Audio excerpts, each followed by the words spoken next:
The artefact I have produced demonstrates how different factors of identity influence one's identity.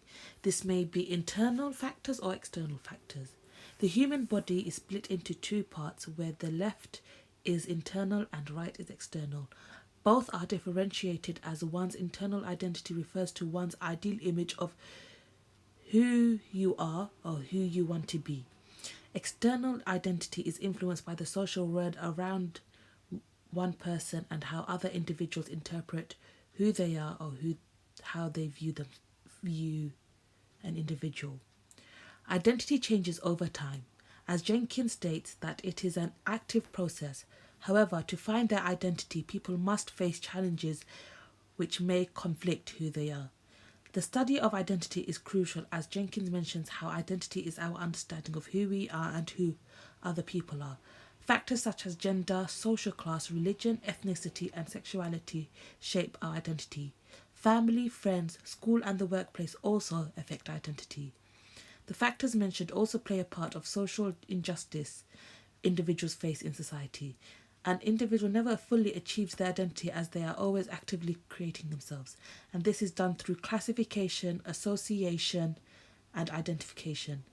Identity can be seen as a constructed concept, socially and historically. An individual learns about their identity through interactions and make connections in their everyday life.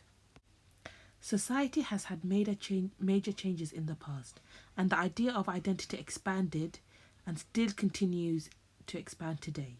According to Brubaker and Cooper, people everywhere and always have had particular ties, self understanding, stories, histories, and predicaments. Social and cultural identity links to issues of power, value system, and ideology. Political identity highlights specific subjective values and it is judged and assessed by the members of society.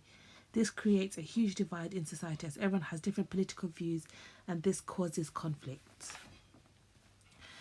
Karl Marx defined social class as an individual's relationship with the means of production. According to Marxism, society is split into two and is based upon conflict of interest.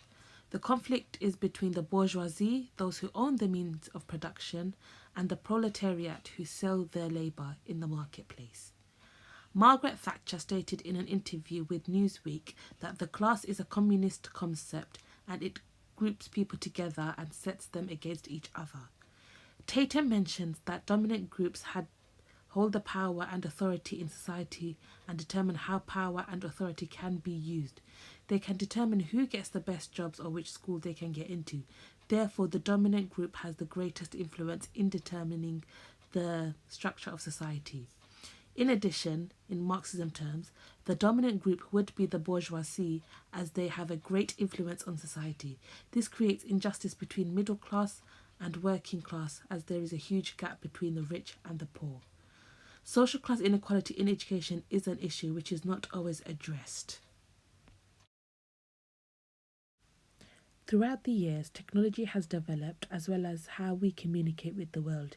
In today's society, we're able to have control on what we choose to reveal about ourselves through social media. The media can be used for a positive change or it can produce ideologies and mirror what's already happening in society. The media constructs public beliefs and attitudes, and this has a relationship to social change. Shirky states that social media enhances freedom as it improves our ability to share. The use of media is to give out specific messages to its audience. Laswell developed the hypodermic needle theory. The theory explains how media controls what the audience views and listens to, and this creates public opinions and changes of behaviour. The media can be edited into manipulating the audience's mind. Marxists believe that the media is owned by the ruling class and they use it to transmit ruling class ideologies. In addition to this, Miliband argues that the role of media shapes how society thinks and how audiences are not really informed about the important issues such as poverty and inequalities that people face.